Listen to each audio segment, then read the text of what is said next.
Bon, à présent, toujours cette histoire de Target pour ceux qui suivent depuis le début de cette conférence. On va vous permettre de connaître votre voisin, mais aussi d'appréhender au mieux une œuvre d'art avec Stéphane Covio, qui est historien d'art.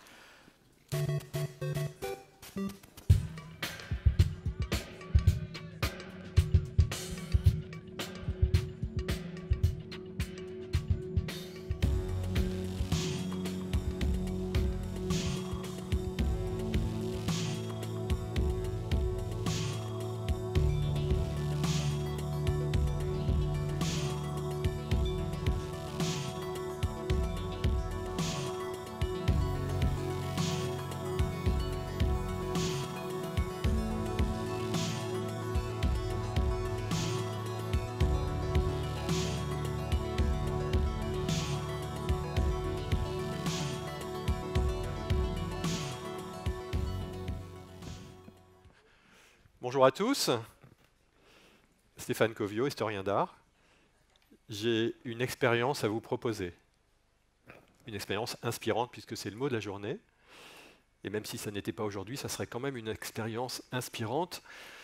On a du temps devant nous, et en matière d'art, pour moi, c'est le luxe. Souvent, quand on va dans un musée et qu'on est accompagné par un conférencier ou par un historien, on voit un certain nombre d'œuvres, plutôt beaucoup, et on n'a pas trop de temps pour rester. Et là, ce que je vais vous proposer, c'est de prendre du temps justement pour rester face à une œuvre. Alors une œuvre qui effectivement de toute façon le mérite, on ne pourrait pas rester forcément une heure en silence devant n'importe quelle œuvre. Celle que j'ai choisie pour vous aujourd'hui, c'est une œuvre qui va soutenir, je pense, votre attention longuement et qui a les moyens d'entretenir quelque chose de vivant et d'inspirant pendant le temps qui vient. J'ai choisi une œuvre célèbre, c'est La laitière de Vermeer. Alors c'est intéressant, les œuvres que tout le monde connaît, comme la Joconde, c'est que tout le monde croit les connaître. La laitière, plusieurs en ont dans leur frigidaire, c'est mon cas en ce moment. Et c'est une œuvre qui est devenue tellement banalisée par la publicité. Et là, je vais vous inviter à vivre un temps assez étonnant, qui va commencer tout simplement par le silence. Regarder un tableau, c'est ce qu'on appelle l'expérience esthétique. Esthétique, ça vient du grec aesthésis, les cinq sens, la sensorialité. Et je vais vous inviter pendant ce temps-là de 3 minutes à vivre une situation tout simplement d'amateur. Mais d'amateur évidemment dans le beau et dans le bon sens du terme, c'est-à-dire la personne qui aime, ou la personne qui prête son attention, qui a un certain désir de connaître, d'entrer en relation avec une image, et qui a justement le temps pour ça. Et surtout pas d'abord d'être dans une situation de chercheur ou d'historien, voyez, mais d'être vraiment dans une gratuité de relation. La peinture a d'abord été faite pour ça. La laitière de Vermeer, avant d'être un chapitre dans un livre d'histoire de l'art, elle a été la propriété d'un homme qui s'appelle Peter van Ruyven, qui était un citoyen de Delft, qui avait 21 Vermeer chez lui, assez extraordinaire, un tiers de la production de Vermeer, et il avait du temps pour la regarder. Et donc nous allons commencer tout simplement par 3 minutes pour regarder ce tableau. Que faire pendant ces 3 minutes? Simplement être présent, être bien présent. Ne vous posez pas trop de questions. Offrez-vous à l'image. Et je vais vous inviter à vivre ce temps dans le silence. Le silence est un cadeau aussi, quand on regarde un tableau. Il est rare qu'on reste en silence pendant 3 minutes devant un tableau. En général, il paraît que statistiquement, quand on est dans un musée et qu'on s'arrête devant une œuvre, ça dure 30 secondes. Donc 3 minutes, c'est très au-delà de la moyenne. Il est assez vraisemblable que peu d'entre vous aient passé un jour 3 minutes en silence devant une œuvre. Et si ça s'est passé, c'était une œuvre que vous aviez choisie. Là, cette fois-ci, elle vous est imposée. Donc il est possible qu'au bout de 2 minutes, peut-être même d'1 minute, peut-être même de 30 secondes, vous éprouviez un sentiment qui s'appelle l'ennui. Si jamais ça se produit, je vous rassure tout de suite, c'est prévu au programme. Il y a un antidote redoutable contre l'ennui qui est le petit effort. Vous allez voir, ça fonctionne. Pour tenir jusqu'à la 3e minute. Et vous allez voir qu'au bout de la 2e minute vont commencer à apparaître des choses que vous ne voyez pas au début. Et ainsi de suite. Jusqu'au terme des 3 minutes, ici ça durait 5-10 minutes, ça continuerait comme ça. Mais à cette heure-ci de la matinée, après ce qu'on a déjà vécu, 3 minutes, c'est très bien. Elle est là.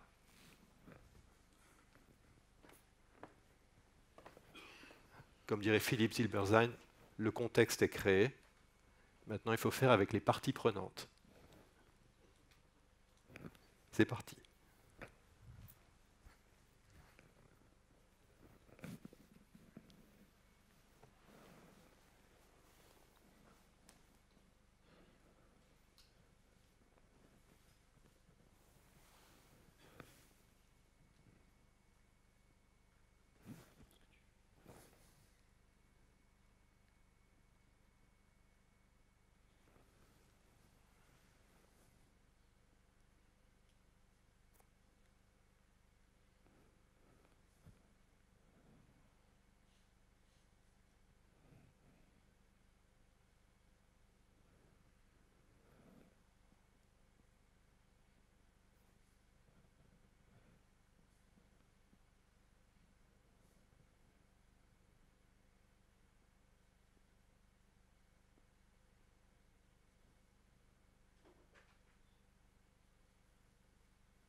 Voilà. Vous êtes toujours éveillés? J'espère. Les 3 minutes sont passées. C'est terminé. Merci. Voilà, il y a un peu de lumière, c'est parfait. J'ai une cliente qui me regarde toujours au bout de 2 minutes 30. Elle me dit, mais il n'est pas encore 3 minutes. Je ne sais pas comment c'était pour vous, si c'était facile de vivre ces 3 minutes ou est-ce que ça tirait un peu. Il doit y avoir un peu de toutes les circonstances là. Alors, vous avez été présent pendant 3 minutes face à cette œuvre. Nécessairement, elle a eu un impact. L'impact, c'est ce qui vous a personnellement marqué. Il y a quelque chose dans ce tableau qui vous a marqué là pendant ce temps de 3 minutes. Ça peut être un point précis, ça peut être une impression générale. Je vous invite là tout de suite maintenant à repérer cet élément précis qui vous a frappé dans le tableau. C'est bon? Et je vais vous proposer de le dire en étant précis, concret, relativement bref, quelques mots bien ajustés. Ce n'est pas toujours simple, parfois c'est évident, parfois c'est plus complexe. Je vais commencer avec des volontaires. Je veux bien prendre un micro. Il y en avait un à l'instant. Monsieur, je vous écoute. Oui, d'abord j'ai remarqué, j'ai cherché à savoir ce qu'était la petite boîte qu'il y avait par terre. Monsieur a remarqué la petite boîte qu'il y avait par terre. Le fait de regarder longtemps, ça m'a permis de comprendre que c'était un genre de, comment ça s'appelle, avec des braises. Oui. Pour chauffer le lait. C'est ça. Mais alors mon problème, c'est que si vous regardez, finalement, à force de regarder, si vous regardez l'inclinaison du pot de lait, eh ben, le lait ne peut pas couler. Ah. Alors, problème d'inclinaison du pot de lait qui semble... Donc, pourrait être difficile l'évacuation du lait. Monsieur, ce qui vous a marqué, je vous invite à être bref. Ce qui m'a marqué, c'est qu'il n'y a pas la règle des 2/3 et qu'il y avait un quart d'image où il n'y avait rien. Un quart de l'image dans laquelle il n'y a rien. Merci, madame. Moi, ce qui m'a marqué, ce qui a attiré mon attention, c'est des petits dessins bleus sur le carrelage derrière. Et oui, il y a des beaux carrés de Delft qui forment une plinthe là-bas derrière avec des motifs bleus. Ce qui m'a marqué, c'est le pain à côté du lait, donc j'imaginais qu'elle allait faire peut-être du pain perdu. C'est tout à fait possible. Ce qui m'a marqué, c'est la lumière sur la coiffe, le visage et le haut de la poitrine. Merci, monsieur. Ce qui vous a marqué? Rien de particulier. Et le voisin? Moi, c'était le fil du lait qui coulait. Juste, ça a attiré mon attention. L'attention attirée sur le fil du lait qui coule, mademoiselle. Moi, c'est l'étoffe bleue de la robe qui est un bleu très fort, très marqué, alors que les autres tons de la robe sont plutôt fades, le jaune ocre, et donc je l'ai trouvé marquant. Donc l'impact particulier du bleu comme couleur au regard des autres couleurs, notamment de l'ocre. Par ici, madame? Moi, ce qui m'avait d'abord marqué, c'était le visage, l'expression, et peu à peu, justement, ce sont les couleurs qui ont émergé. J'avais l'impression que la lumière s'allumait de plus en plus, et les contrastes de couleurs entre le tablier, le jaune du pain, la cruche, le bleu, enfin, tout d'un coup, les couleurs... Donc une évolution, une perception de plus en plus forte des couleurs au fur et à mesure que le temps passe. Et une voix masculine pour terminer. Moi, ce qui m'a marqué, c'est la lumière portée par la fenêtre et sa réflexion sur le mur arrière, avec le dégradé, sur le plan arrière. D'accord, la manière dont la lumière impacte le mur du fond avec ce dégradé. Et je ne voudrais que personne ne soit privé de parole aujourd'hui. Et donc je vais proposer que votre voisin se retourne vers vous, enfin, ça peut marcher dans les deux sens, hein, et qu'il vous pose la question très précise que je vous ai posée, c'est-à-dire qu'est-ce qui vous a personnellement marqué dans ce tableau. Et que surtout personne ne soit dans la situation de ne rien dire. C'est parti. Je suis arrivée trop tard, mais j'ai vu du jaune.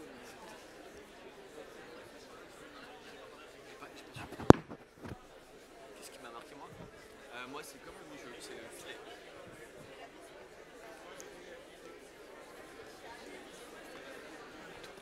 Quoi? Qu'est-ce qui m'a marqué? Le fil de lait. J'ai l'impression que c'est animé. Que c'est? L'impression que c'est animé. D'accord. Alors si vous avez été bien cadrant dans la manière dont vous avez posé la question, la réponse a dû être émise.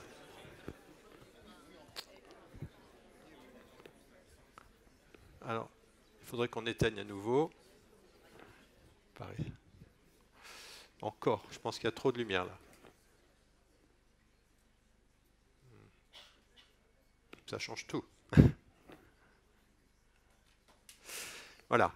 Est-ce que certains parmi vous ont vu le tableau à Paris et au Louvre l'an dernier? Non? Quelques-uns, très peu, tant mieux. Ah oui, il voyage celui-là. Alors toute l'année, il est au Rijksmuseum à Amsterdam. Je vous propose qu'on revienne à l'œuvre et on va l'aborder par chapitre, en fait. Tout à l'heure, quelqu'un a dit que la créativité, c'était le désordre, un dénommé Philippe Val. Et après, il a dit que ce désordre devait être ensuite contrôlé. La première partie, c'était le désordre. Puis maintenant, on va contrôler un peu plus les choses. Je vous invite à vous questionner sur la couleur, ou en tout cas faire toute une série de remarques sur la couleur. Quelqu'un a parlé tout à l'heure de l'intensité du bleu particulière qu'il y avait là. Quelqu'un a parlé du blanc, qui était l'impact de la lumière sur le col et la coiffe de la femme. On a parlé du jaune, d'une intensité colorée qui apparaissait petit à petit, notamment sur le pain. Et, me semble-t-il, aussi d'une couleur plus terne qui était cet ocre sur la chemise au regard du bleu qui était en dessous. Mais je pense qu'il y a d'autres choses à dire sur la couleur. Donc allons-y. Prenez la parole et parlez tout simplement fort. Oui, madame? Il y a beaucoup de couleurs froides. Beaucoup de couleurs froides. Qu'est-ce que vous considérez comme couleur froide, là? Ce bleu?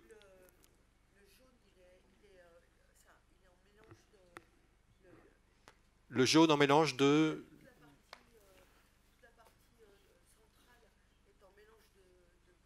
Un jaune en mélange de bleu ou en mélange de vert qui refroidit un peu le jaune. Madame? Moi, ce qui me perturbe beaucoup, c'est les couleurs Les couleurs liées à l'ombre, allons-y, qu'est-ce que vous pouvez en dire? Continuez.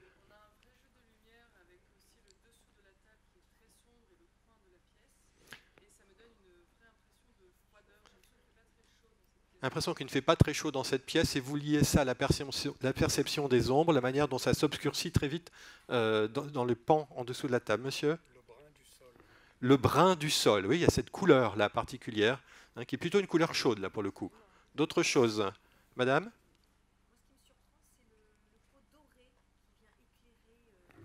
Ah, la lumière qui est apportée par le pot doré, là-bas derrière, qui fait très propre, comme vous dites. Oui, avec un impact de lumière très soigné là-dessus. Hein, alors, ça fait doré, c'est peut-être du cuivre, peut-être du laiton, quelque chose comme ça. D'autres choses en matière de couleur qui vous ont marqué, monsieur, par exemple?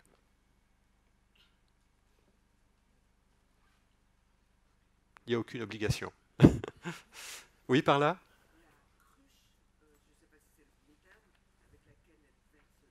Oui.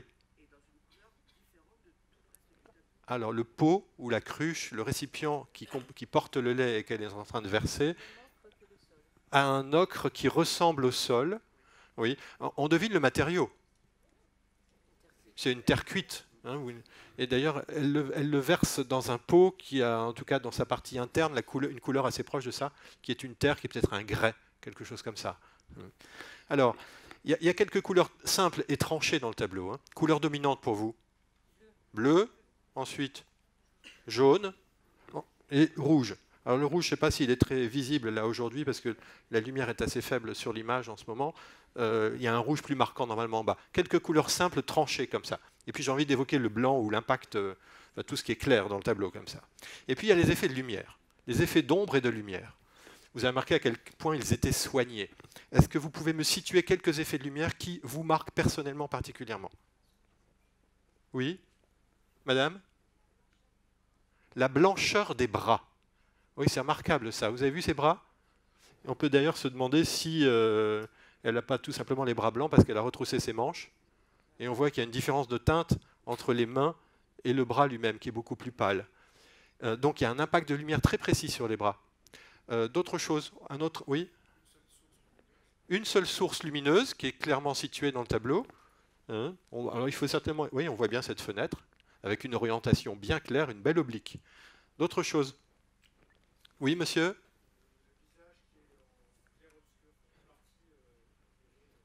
Il y a vraiment moitié-moitié dans le visage, hein, avec un effet de lumière qui va jusqu'à un assombrissement très grand, là, de ce côté-là. Moi, je suis très marqué par le soin qu'il a donné à chaque effet d'ombre. Par exemple, le fameux pot métallique qui est au fond, là-bas derrière, avec son anse.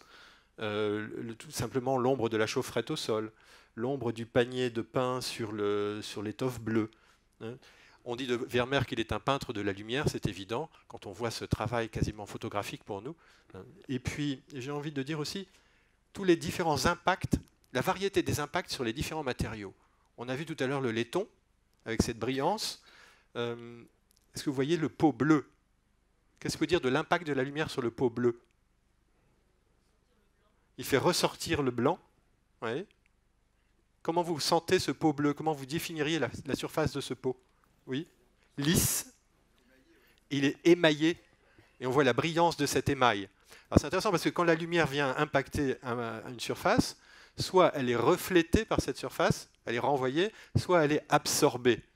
Et puis il y a toute une gamme de variantes entre ces deux points-là. Où est-ce que vous voyez des absorptions? Le pain, bien que ce soit un peu intermédiaire, il y a aussi des reflets, mais il y a quand même une gamme d'absorption. Où est-ce que l'absorption est maximale? Le tablier bleu, certains endroits du tablier bleu, là, la partie haute. L'osier du panier en haut, il y a un effet de lumière très très soigné là-bas. Moi, je dirais que c'est une surface intermédiaire là, qui à la fois réfléchit et absorbe. Hein. L'absorption maximale, c'est peut-être dans la partie gauche du corsage jaune, vous voyez là-bas, avec une espèce de bande jaune, quasiment... c'est un morceau de peinture tout à fait surprenant, je vais vous dire. Quand je le présente en Hollande, je le montre à la fin, ce que je ne fais pas aujourd'hui. Tant pis, pour vous. Vous remarquez ce morceau de peinture là? Il a quelque chose de tout à fait particulier par rapport à tout le reste du tableau. il est effectivement totalement uni. Vous voyez, c'est une bande d'une même couleur, c'est un pur aplat. Partout, vous avez des modulations, d'effets d'ombre et de lumière, des choses comme ça. Et là, vous avez un pan de couleur quasiment uni. Et parfois, quand on le remarque trop tôt, on ne voit plus que ça. J'espère que ce ne sera pas votre cas dans le temps qui vient. Je vous propose qu'on laisse la couleur et la lumière tranquilles. Et je voudrais qu'on parle de la composition. La composition, vous savez, dans un tableau, c'est la manière dont les choses s'organisent.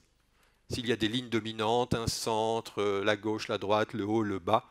Et je voudrais qu'on échange sur les éléments de composition qui vous marquent dans ce tableau. Allons-y. Une diagonale. Diagonale de la lumière?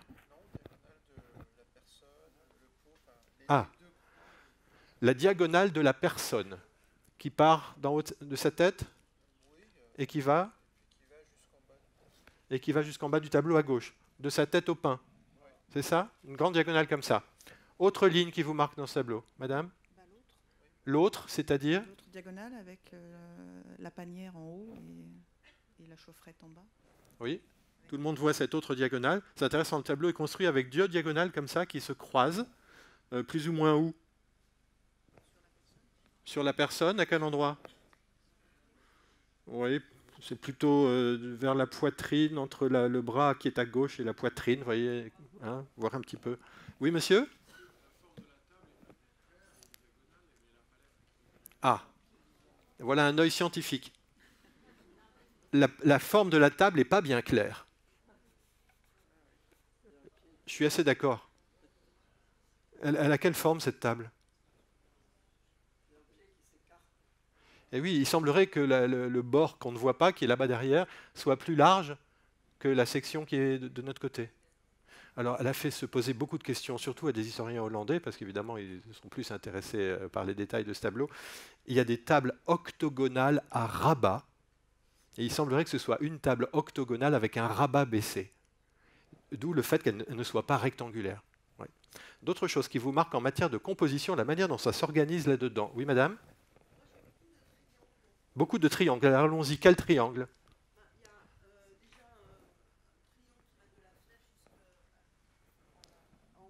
D'accord, le triangle qui le bas en dessous de la diagonale de tout à l'heure. Au niveau de la laitière, il y a, par rapport à sa tête jusqu'en bas, ça fait un triangle.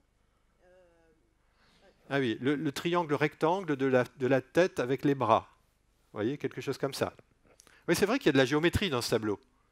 D'ailleurs, vous avez repéré qu'il y a... Moi, il y a une chose qui m'a fasciné le jour où je l'ai découvert, ce n'était pas tout de suite, il y a peu de temps, en réalité, c'est qu'il y a un centre géométrique très précis. Est-ce que vous voyez quel est le milieu? Mais alors, c'est au millimètre, hein, donc le milieu du tableau. Exactement. C'est son nombril. Alors, on ne le voit pas, hein, je vous rassure tout de suite, mais c'est la jonction entre la ligne verticale et le bord bleu supérieur. Et c'est très étonnant. Alors, vous savez, quand un endroit comme ça est le centre géométrique d'un tableau, ce n'est pas le fruit du hasard. Il y a certainement des choses à creuser là-bas derrière. Hein, mais on va le garder de côté pour l'instant. En matière de composition, quelqu'un évoquait tout à l'heure le fait qu'il y a du vide à droite et du plein à gauche. Vous voyez, on va reprendre ça aussi. Et il y a un point de fuite aussi dans ce tableau.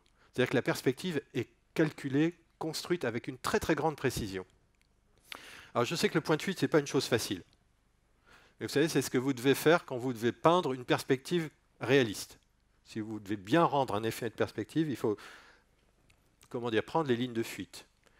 Les lignes de fuite, c'est les lignes qui vont vers l'image, vers le fond de l'image, pardon, perpendiculairement au plan de représentation.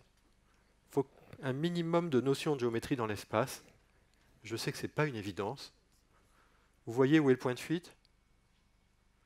Donc toutes les lignes qui vont vers le fond de l'image, vous en avez, en tout cas la fenêtre vous en propose un certain nombre. Vous voyez, toutes les bandes horizontales, les lignes horizontales de la fenêtre, c'est des lignes de fuite. Elles se rejoignent en un seul point. Est-ce que vous voyez où? Alors madame dit c'est derrière le mur. Oui, mais c'est dans le tableau. C'est toujours troublant, hein, l'illusion dans la peinture. Alors, ce n'est pas le nombril, c'est plus haut. Et en fait, je pourrais vous poser la question d'une autre manière, c'est où notre œil a-t-il été placé par le peintre pour regarder ça? Parce que l'endroit où les lignes de fuite se rencontrent, c'est là où notre œil est placé. Comment? Il y a un petit trou quelque part, oui. Mais alors, je ne suis pas sûr que vous le voyez bien. Vous voyez, prenez la main qui tient l'anse du pot au lait. Au-dessus de cette main, dans l'ombre, il y a une petite surface gris foncé, comme un trou. C'est là. Si vous regardez bien, c'est les lignes. Enfin, je dis si vous regardez bien. Il y a tellement d'illusions d'optique dans un tableau qu'à l'œil, ce n'est pas évident du tout. Il faut souvent prendre une règle ou prendre son doigt et le mettre devant l'image pour bien comprendre que c'est là que ça se porte. Point de détail. Mais tout ça pour vous montrer à quel point ce tableau est construit, mais extrêmement construit, avec énormément de précision. Je vous propose qu'on continue en direction de elle. Voilà, tout simplement. Qu'est-ce qu'on peut dire d'elle? On a finalement assez peu parlé d'elle tout à l'heure, et je vous invite à me parler de cette femme. Tout ce que vous pouvez dire sur elle. Oui, mesdames? Madame? La taille de son bras. Et qu'est-ce que vous voulez dire de la taille de son bras? Un bras costaud, pas un petit bras fluet, madame la voisine. Les émotions sont peu marquées sur le visage. Madame.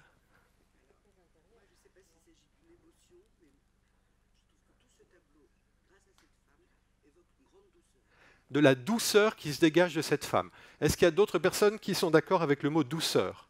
Oui, alors qu'est-ce qui pour vous renvoie à de la douceur dans ce tableau, dans cette femme? Comment? Ah, le lait lui-même. L'expression? Quelque chose dans le visage, les yeux. L'attention. Qu'est-ce qui dans le visage signifie de la douceur, en tout cas tel que vous le percevez? La manière dont la tête est inclinée. Les traits. Ah, quelque chose de relâché. Il n'y a pas de crispation dans le visage. Monsieur? À part le lait, il n'y a aucun mouvement dans le tableau. C'est un autre point, mais c'est un point important. On continue. La façon de tenir la cruche comme si elle tenait un enfant. Je vous propose de continuer toujours sur elle. On a dit douceur, on pourrait dire d'autres choses. Vous la sentez fatiguée à cause de quoi? C'est le fait peut-être des yeux de ne pas trop la voir. Ah, le fait qu'on ne voit pas ses yeux. Effectivement, elle a les yeux baissés. Ça fait cerner, quoi. Oui. D'autres choses encore sur elle. D'abord, autre question toute simple, mais que fait-elle? Alors, peut-être du pain perdu, oui, comme ça a été dit. Oui. Mais sinon, concrètement, elle verse du lait d'un récipient dans un autre. Entre nous, une laitière. C'est quoi une laitière? Vous avez tous un jour trouvé ce mot quelque part dans la littérature? Une laitière, ce n'est pas quelqu'un qui verse du lait d'un pot dans un autre. C'est quelqu'un qui vend du lait. C'est pour vous dire que le titre d'un tableau, il ne faut jamais s'y arrêter. Hein. Si vous aviez un titre à donner à ce tableau, je vous propose de trouver un titre à ce tableau, mais un bon. Tout simplement. La verseuse, par exemple. Oui. Et qu'est-ce qu'elle fait dans la vie, cette femme, a priori? Peut-être qu'elle est cuisinière. Oui. Ou la servante. Ça pourrait être servante qui verse du lait. OK? Mais on clôt cette petite page sur le titre. Je voudrais qu'on revienne à elle. On a dit qu'elle avait de la douceur. Je voudrais... Comment fait-elle ce qu'elle fait? Elle verse donc du lait. Avec application. D'autres mots, je vous écoute. Attention. D'autres mots. Concentration. D'autres mots. Résignation. D'autres choses encore. Consciencieusement. Par ici?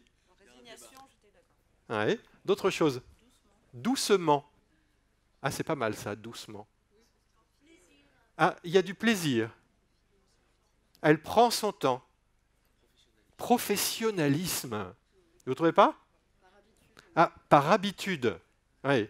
Qu'est-ce qui fait comment dire, pourquoi est-ce qu'on sent qu'il y a du professionnalisme et de l'habitude? Chaque geste est précis. Pourquoi pas jusqu'à de la lassitude? Mais en tout cas, on sent que c'est un geste familier. Vous voyez? Et il me semble qu'il y a d'autres mots encore qu'on peut... Presque religieux. Qu'est-ce que vous voulez dire par là? Ah, comme un visage de Madone, presque. Oui. De la maîtrise. Oui. Moi, je trouve que le mot maîtrise est important aussi. Et en fait, si vous regardez bien, elle ne fait pas que verser du lait. Comment verse-t-elle son lait? Qu'est-ce qu'elle cherche à faire? À maîtriser le flux du lait, vous dites? Un mélange, un dosage. Oui, vous voyez ça? Ça me paraît très important. Il y a un autre mot que j'ai envie d'ajouter, c'est contrôle. Vous voyez, on sent qu'il y a une espèce de règle, comme une recette, et elle maîtrise ça parfaitement. Elle gère le flux. Alors, figurez-vous qu'il y a des gens qui ont pensé que de ce fait, et ils n'ont peut-être pas tort, que c'était une allégorie de la tempérance. C'est la vertu de tempérance, c'est de ne pas céder aux passions, c'est d'être maîtrisé, etc. Et ça pourrait tout à fait le faire. Mais ce que je trouve assez formidable, c'est que d'habitude, une allégorie, ça n'a pas cette force-là. Vous savez, une allégorie, c'est juste une image qui veut dire autre chose. Et souvent, c'est l'autre chose qui prime. Et l'image, d'une certaine manière, est secondaire par rapport à cette autre chose. Et ce que je trouve assez fort avec ce tableau de Vermeer, c'est que si c'est une allégorie de la tempérance, elle est drôlement efficace. Parce qu'avant même d'être une allégorie de la tempérance, elle l'incarne. Elle l'incarne tellement que c'est d'abord la réalité exprimée avec une force assez extraordinaire qui, par surcroît, peut symboliser quelque chose. Alors je voudrais qu'on continue encore à propos de cette femme. Autre association d'idées quand vous la voyez. Quelle sensation autre avez-vous à son contact? Madame trouve que ça fait maternelle. Alors, qui d'autre la trouve maternelle? Plantureuse. Là-bas, il y a des maternelles aussi. Oui. Qu'est-ce qui fait maternelle? Sa rondeur. Elle a une générosité. Elle est jeune. Une jeune mère. Toutes les parties de son corps sont coupées en deux. Comme les mères? Mais c'est vrai ça. Ah, les arrondis. Vous vous rendez compte? Vous avez vu le nombre de formes rondes qu'il y a dans ce tableau? C'est impressionnant. Vous partez de la tête et vous vous arrêtez où? Au pain, mais entre les deux? Alors la cruche? Quoi d'autre? Le tablier?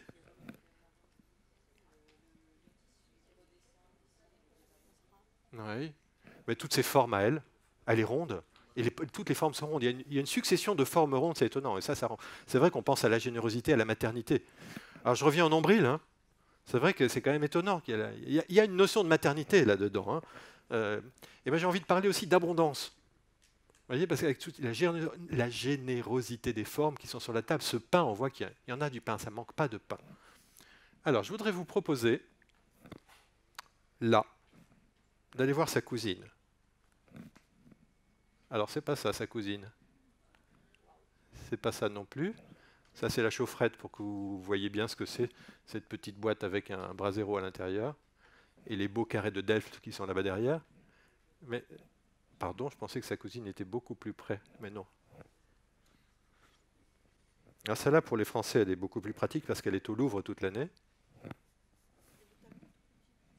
Et le tableau est tout petit, oui, il est plus petit que celui d'avant. Je voudrais qu'on se donne juste là 15 secondes de silence pour le regarder.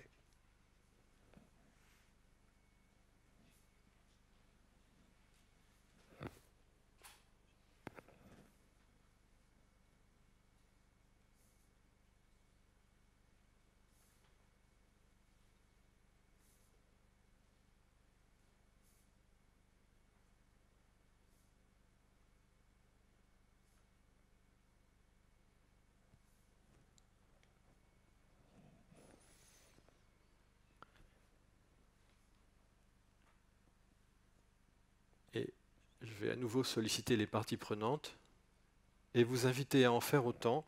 Je voudrais que vous vous tourniez vers un voisin ou deux et que vous fassiez la liste des points communs et des différences qu'il y a entre ce tableau et la laitière que nous avons longuement regardée avant.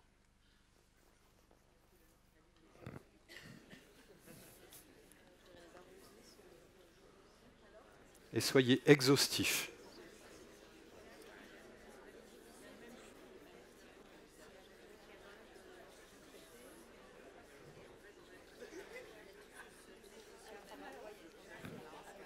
Ça sert à rien de parler dans le micro en fait.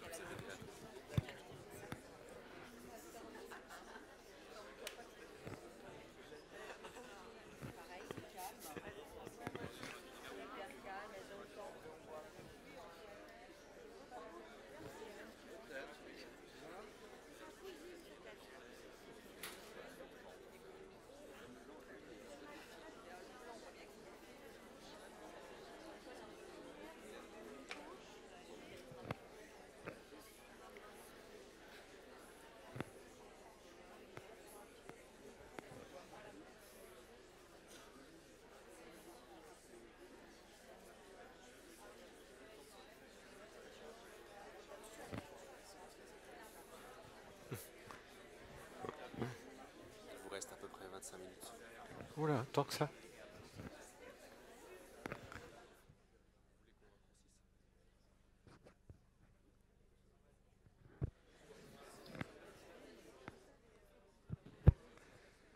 Alors, vous m'entendez? Donc je voudrais... un binôme qui a bien travaillé là, qui se dénonce. Allez, madame, vous allez me donner 3 points communs. La diagonale de la lumière. Alors, il y a une diagonale de la lumière, mais à l'inversé. Hein. Ok, ensuite. La palette de couleurs, clairement. Et on est vraiment dans les couleurs de Vermeer, là, le jaune, le bleu. Ensuite, l'attention. Oui, ça fait 3. Alors, un deuxième binôme pour 3 points supplémentaires. Monsieur? On a cherché les différences. Alors, allez, très bien, allez vers les différences. Ah, mais il y en a trop. Le rouge sanguin. Le rouge sanguin. Les sources de lumière, à mon avis, il y en a 2. Comme s'il y avait 2 sources de lumière, alors où?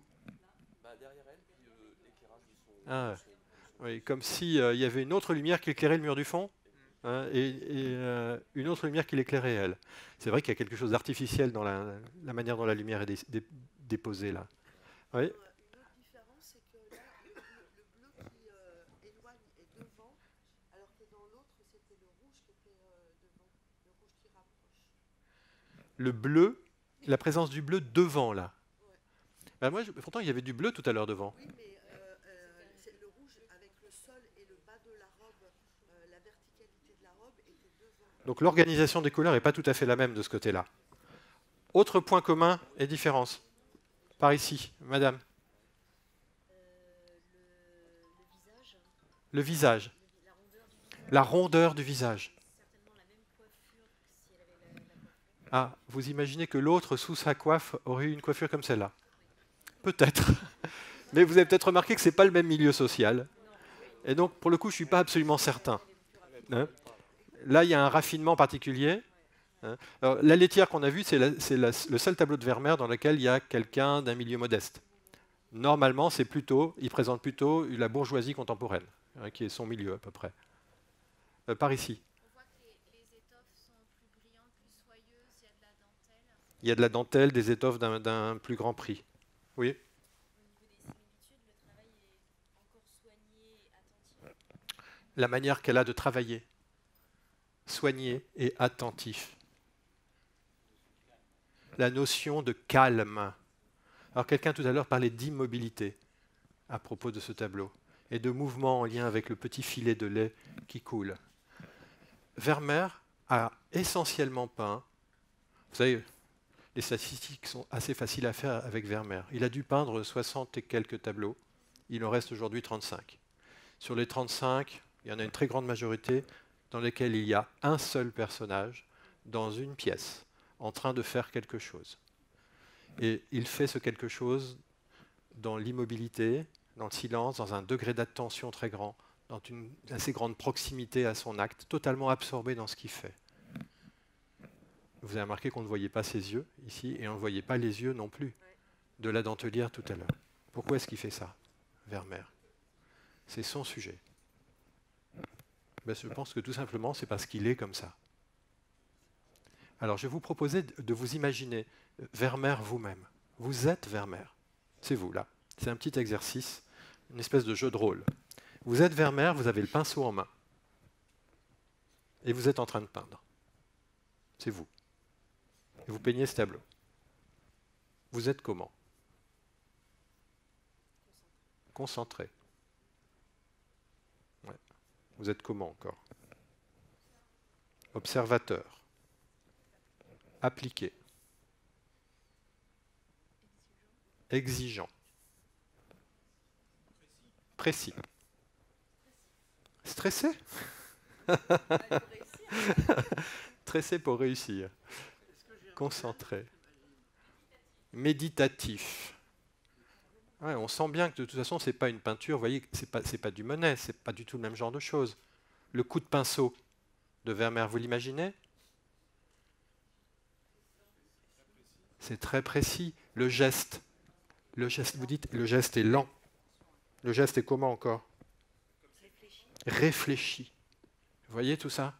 C'est évident que ce tableau est peint comme ça. Et avec ce petit jeu de rôle tout simple, vous vous rendez compte que vous-même, en vous imaginant comme ça, vous vous imaginez comme elle. Vous voyez? Tout ce que vous avez dit quasiment, ça peut se rapporter à la laitière, ou ça peut se rapporter à la dentelière. Et en fait, si Vermeer peint des choses comme ça, c'est parce qu'il est comme ça lui-même. Il y a une affinité profonde entre ce qu'il est en tant que peintre et les sujets qu'il choisit et qu'il voit dans l'existence autour de lui. Et s'il sait si bien rendre ça, ce n'est pas uniquement parce qu'il sait faire de la photographie en peinture, c'est parce qu'il est comme ça en le faisant. Et je pense que ce tableau est un autoportrait. Et la dentelière, c'est aussi un autoportrait. Évidemment, hein, il y a bien un modèle qui était là et qui était une femme. Mais en fait, ce qu'il peint, c'est des dispositions profondes qui l'habitent lui-même. Et c'est ça qui fait qu'il est en mesure de le rendre aussi bien. Alors,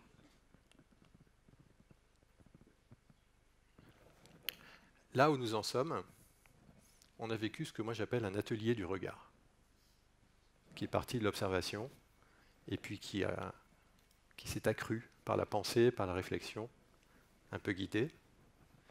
Je vais vous donner quelques informations supplémentaires sur Vermeer pour faire une sorte de break, et puis après on va reparler. Vermeer, c'est un citoyen de la ville de Delft. On est au milieu du XVIIe siècle en Hollande. Vous savez, la Hollande à l'époque, c'est pas loin d'être encore le cas aujourd'hui, semblerait-il. La Hollande à l'époque, c'était le pays le plus riche par tête d'habitants au monde. C'était le pays dans lequel il y avait le plus de tableaux par maison. Et il y avait toute une clientèle, il y avait une très grosse production de peinture, de nombreux peintres. Et Vermeer était un peintre relativement peu connu de son temps. C'est un peintre qui a été redécouvert au XIXe siècle. Le fait d'avoir fait uniquement 60 tableaux, vous savez, ça n'aide pas à votre notoriété. Et quand en plus vous avez localement quelqu'un qui vous achète le tiers de vos tableaux, c'est encore un facteur aggravant pour la communication. Ceci dit, il avait quand même une certaine réputation. Et on pense qu'il ne faisait pas que vivre de sa peinture. Il avait aussi des revenus fonciers parce qu'il avait épousé quelqu'un qui avait des revenus plus importants que sa famille. Donc il avait différentes manières de vivre, mais ce qui lui permettait de consacrer une certaine dose d'attention et d'implication à chaque œuvre aussi. Ce n'est pas quelqu'un qui peint à la chaîne, loin de là. D'ailleurs, c'est un des rares peintres, je vais vous dire, moi qui fréquente beaucoup la peinture, dont quasiment, j'ai envie de dire 80% des œuvres permettent de faire ce qu'on a fait là. Vous voyez, il y a une intensité, il y a un degré de présence dans une œuvre de Vermeer qui est tout à fait hors du commun par rapport à ce qu'un peintre normal, même un très grand peintre, est capable de produire.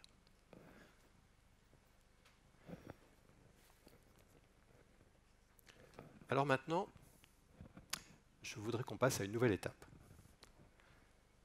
Tout à l'heure, je vous ai proposé de regarder le tableau pendant 3 minutes et de dire une chose qui vous avait marqué. Maintenant, je voudrais que vous considériez l'ensemble des 40 minutes que nous venons de passer ensemble et que vous disiez une chose qui vous a marqué dans ce qu'on vient de vivre là.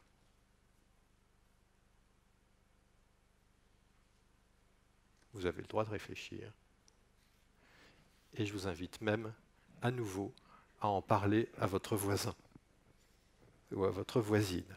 Sujet de la discussion, non pas la dentelière ni la laitière, mais ce que vous venez de vivre, et tiens, une chose qui vous a particulièrement marqué dans l'expérience qui vient de s'achever.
cette boîte, en fait, moi je l'ai vue comme la caméra obscura, comme une lettre, la lettre cachée, en fait, la boîte qui permet de... Ah oui, d'accord. Ah, ok. Ouais.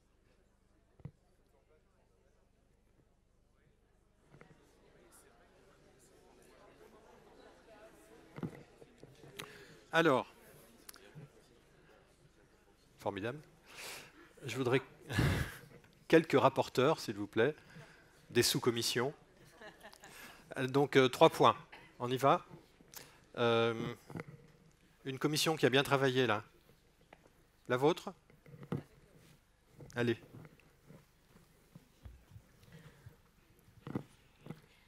Je vais devoir juste vous demander un peu de temps plus parce que je parle mal. Je suis handicapée cognitif. En fait, moi personnellement, je dois faire attention à mes émotions parce que je n'ai plus de barrière. Alors j'ai été un peu ennuyée parce qu'il a fallu me demander. Là, je me suis dit, est-ce que je peux me permettre l'émotion? Parce que forcément, si on le regarde vraiment, ça dégage l'émotion. Et donc, j'ai préféré la mettre de côté. Oh. Attends. J'ai, du coup, fait ma pirouette et j'ai dit, voilà, ça, c'est vraiment pour... C'est parfait, la communication par l'objet des sociétés bien installées, bien... quand on mécène des beaux choses et on les installe là et ils sont bien là, ils sont à leur place. Oui. Dans un sens assez statique. Oui. Et j'ai fait le rapprochement donc avec l'entrepreneuriat. Oui. Et ce qui est ma situation malgré mon handicap cognitif. Oui. Et donc, je me suis sentie très confort, c'est-à-dire qu'elle était très bien là, à sa place. Et moi, c'est vrai que j'ai du mal parce que, en fait, c'est trop... Je suis obligée de sortir de la sensibilité. Donc, et comme mes mots sont un peu problématiques, difficile de parler les deux en même temps, le mot et le fond... Voilà, moi je me suis retrouvée juste dans mon gling-gling patakenekenek, c'est-à-dire quand je pétakanak. Ma manière de parler à moi, je suis tranquille parce que lui, il est bien. D'accord. En entreprise, je veux dire, moi, dans mon forme de créativité très positive, ça c'est très positif, mais c'est très statique. Oui. Et moi, je suis forcément dans une forme de chaque jour, tac, tac, tac, tac, tac, tac. Voilà, merci. Merci. Ça mériterait qu'on cause un peu plus longuement sur ce sujet-là précis. Mais je vous propose qu'on continue à prendre d'autres remarques, choses qui vous ont marqué dans ce qu'on a vécu ensemble. On a tous eu une vision différente. Ça, j'ai envie de dire qu'on est tous d'accord avec ça. Hein? C'est effectivement, je trouve que c'est toujours remarquable quand on se rend compte que les autres ne voient pas la même chose que soi. Moi, pourtant, ça fait des années que je fais ce genre de choses. C'est toujours des surprises, régulièrement. D'autres choses qui vous ont marqué dans ce temps? La mine de rien, même si c'était très différent, il y avait quand même du rebondissement les uns vers les autres et une forme finalement d'intelligence collective parce qu'on a pu se voir les uns les autres différentes choses et qu'on a assemblées. Il y avait des visions très différentes qui ont pu s'assembler et construire quelque chose finalement d'assez cohérent. Enfin, c'est un grand exercice de communication finalement. C'est un objet extérieur qui a permis de se parler. Un objet extérieur qui permet de communiquer et de se parler. Monsieur? Le partage d'une expérience collective. Merci. Par ici. Très collaboratif. N'est-ce pas? Moi, j'ai vécu ça comme une pause. Oui. Comme être en dehors de la journée dans laquelle j'étais. Oui. et apprendre à regarder et à comprendre que j'avais désappris à regarder, et là j'ai pris le temps. Oui, intéressant. Comme si c'était une parenthèse, une pause qui s'était ouverte, ou quelque chose d'autre est vécu. Alors maintenant, j'ai envie de vous demander, est-ce que cette parenthèse, qui est une manière de s'extraire de la réalité quotidienne, finalement, de quelle manière est-ce qu'elle peut féconder cette réalité quotidienne? Comment est-ce qu'elle peut... Qu'est-ce qu'elle nous dit? Qu'est-ce qu'elle nous apprend? Qu'est-ce qu'elle nous invite? En quoi elle peut être, comment dire, inspirante pour le quotidien, finalement, pour un retour au quotidien? Je repose la question. La façon de regarder le quotidien de façon différente, avec un peu plus de hauteur qu'avant, ce moment de calme, posé pour prendre le temps de regarder. Oui. Des liens avec la créativité. Est-ce que vous en voyez? Aucun. La créativité de chacun. Créativité de chacun par la diversité de leur observation. On voit très bien que finalement, à plusieurs, en fait, on a généré des nouvelles idées sur ce tableau, alors que notre propre vision était limitée. Tout à l'heure, un grand penseur du XXe siècle a dit, non du XXIe, pardon, il n'y a pas d'un côté ceux qui ont la créativité et de l'autre côté ceux qui font le business. Il s'appelle Thierry Keller. Et en fait, c'est intéressant, je trouve que souvent quand on présente un tableau d'un grand artiste dans un moment qui est consacré à la créativité, on pense à la créativité de l'artiste. Moi, j'ai envie plutôt de vous faire penser à vous, à la créativité du public, en réalité. Et je pense souvent à Gide qui a écrit à la fin de sa vie un tout petit texte, au moment où son éditeur a souhaité rééditer un des livres qui l'avait fait connaître. Il avait en plus l'auteur sous la main, donc il a proposé à Gide de faire la préface lui-même.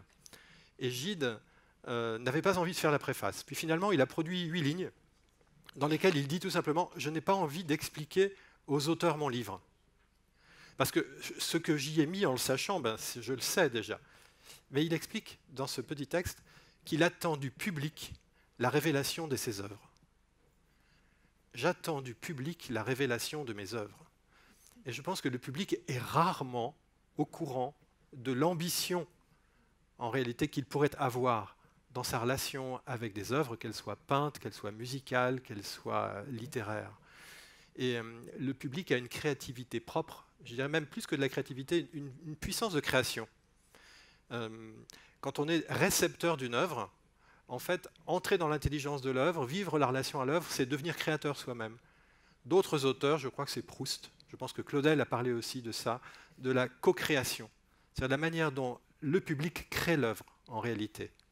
Accéder à la profondeur d'une œuvre est un exercice qui implique la création. La création par le verbe, les mots que vous avez prononcés, par la réception que vous avez eue de l'œuvre, et tout ce qui a pu être construit. Et pour moi, un atelier du regard, c'est véritablement un moyen de révéler au public sa vitalité créatrice, en fait. La manière dont il peut vraiment donner du sens et vivre une relation de fécondité à une œuvre qui est face à lui. Et ça, évidemment, je pense que ça concerne la relation aux œuvres, mais ça concerne toute relation, j'ai envie de dire, à toute forme de réalité extérieure qu'on a face à soi, que ce soit une situation humaine, que ce soit une situation de marché, que ce soit n'importe quel phénomène extérieur. Et quand on vit une relation à une œuvre d'art, il y a quelque chose qui a à voir avec notre relation à la réalité, mais aussi à notre relation aux autres. Vous voyez, les deux sont impactés et les deux peuvent, dans le cadre de cette parenthèse, nous renseigner sur une manière de fonctionner autre. Récemment, j'ai lu aussi un livre assez passionnant, mais difficile à lire, de Jean-Marie Schaeffer. Jean-Marie Schaeffer, c'est un philosophe français qui travaille sur l'expérience esthétique. Et toute sa réflexion dans ce livre porte sur le fait de questionner le type d'attention que l'on a quand on est face à un tableau.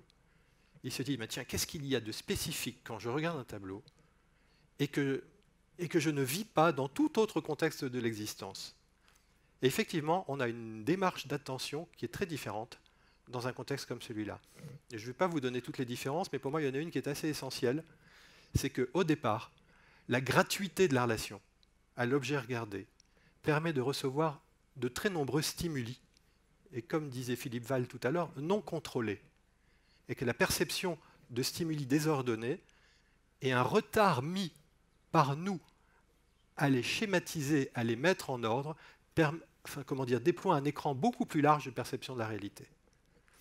Et Jean-Marie Schaeffer conclut son livre en disant que nous gagnerions à utiliser de temps en temps dans des démarches ordinaires un type d'attention qualifié de divergent, voyez, qui est celui qu'on a face aux œuvres d'art, associé évidemment de manière beaucoup plus récurrente, parce que c'est comme on ne peut pas vivre autrement, à une attention dite convergente, c'est-à-dire focalisée avec un but. Et la gratuité de l'attention divergente est quelque chose qui nous apporte une très grande variété de perceptions, ce qu'il appelle une constellation perceptive beaucoup plus vaste. Merci. Attendez, Stéphane, non, Stéphane, tu vas rester avec nous 2 secondes. Reste avec nous sur scène. Alors l'expérience était franchement incroyable. Ça nous donne même envie d'aller au musée et d'oser regarder un peu plus les œuvres. J'imagine que c'est un peu le but aussi. J'apprécie cette conséquence en tout cas. Surtout que la dentelière et l'astronome viennent d'être réaccrochés au Louvre. Donc n'hésitez pas. Donc il faut y aller. Alors Stéphane, moi je voulais juste dire un mot, parce que justement je pense que dans la salle ça nous a donné envie de regarder des œuvres d'art, mais aujourd'hui on a envie d'inspirer les gens. Et toi, je sais que tu n'étais pas historien d'art avant. Tu as un parcours atypique, donc je pense qu'il faut le partager aujourd'hui. Tu étais contrôleur de gestion. Ah oui. Qu'est-ce qui est plus fun, historien d'art ou contrôleur de gestion? Oui, j'ai plus de plaisir dans mon activité d'aujourd'hui que dans celle d'avant. D'accord. Mais je faisais avec la réalité, comme on nous l'a expliqué tout à l'heure. Faire avec le réel, ça aide. J'avais fait une école de commerce parce que je ne savais pas quoi faire d'autre. D'accord. Mes parents étaient médecins et pour moi, il y avait une chose dans la vie, c'était la médecine. Tu vois, mais j'avais peur du sang. Donc oui, prépa HEC, pourquoi pas, tu vois. Et après, donc contrôle de gestion, bah oui, de fil en aiguille, tu vois. Et c'est en Italie que tu as eu la révélation. Ouais. Ma femme m'a emmené en Italie. Elle m'a emmené à Florence, une ville qu'elle appréciait. Elle est d'une famille de gens qui avaient du goût, qui aimaient l'art, qui aimaient la peinture. Je trouvais ça extraordinaire. Et elle m'a emmené à Florence. Et voilà, ce jour-là, mes yeux se sont ouverts. Sur une peinture? Sur la peinture, oui. C'était la peinture de Fra Angelico, particulièrement. Un des grands peintres de la Renaissance florentine. Voilà. Et depuis, ça t'a plus quitté? À ce moment-là, je me suis rendu compte qu'il y avait quelque chose qui était vitalisant pour moi, profondément vitalisant. Et petit à petit, je me suis rendu compte que ma place était là et que j'avais envie de faire partager cette expérience à d'autres. Et du coup, la transition a pu se faire assez facilement. Alors, juste, Stéphane, j'avais une petite question. Déjà, je voulais te remercier de m'avoir cité au même titre que André Gide. Plutôt cool. Ça va, la grosse tête? Non, Gide était un petit écrivain, je veux dire. Bon. Mais tu sais, moi, je trouve que Thierry Keller, ça claque. C'est un mot qui. Bon, arrêtons là, c'était pas ce que je voulais dire. Mais je voulais juste qu'on revienne sur les ateliers du regard. Techniquement, si on veut assister, participer, on fait comment? On s'inscrit? Comment On prescrit. D'abord, ok, d'abord on paye, mais ensuite, non, je plaisante. Non, on a différentes manières. Nous, on organise des visites pour des personnes qui viennent à nous et qui ont des projets particuliers, qui ont tout simplement envie de se cultiver. Ça, c'est le format le plus simple. Et puis, on fait souvent appel à nous pour de l'événementiel client, pour faire plaisir à des clients. Parfois avec des groupes très importants, jusqu'à 100, 120 personnes, 200 personnes, on privatise des musées. Mais en fait, à chaque fois, la spécificité, c'est qu'on ne promène pas le groupe en tenant un discours permanent, mais on invite vraiment à une expérience. Et on fait aussi pas mal de cohésion d'équipe de ce fait-là. Il y a quelque chose de fort qui se vit quand vous avez 12 personnes d'une même équipe ou 15 personnes, quand on les met en silence face à une œuvre et que chacun s'exprime après, il y a vraiment un vécu commun assez fort. C'est ce qui s'est passé d'ailleurs entre nous, en vérité. Voilà.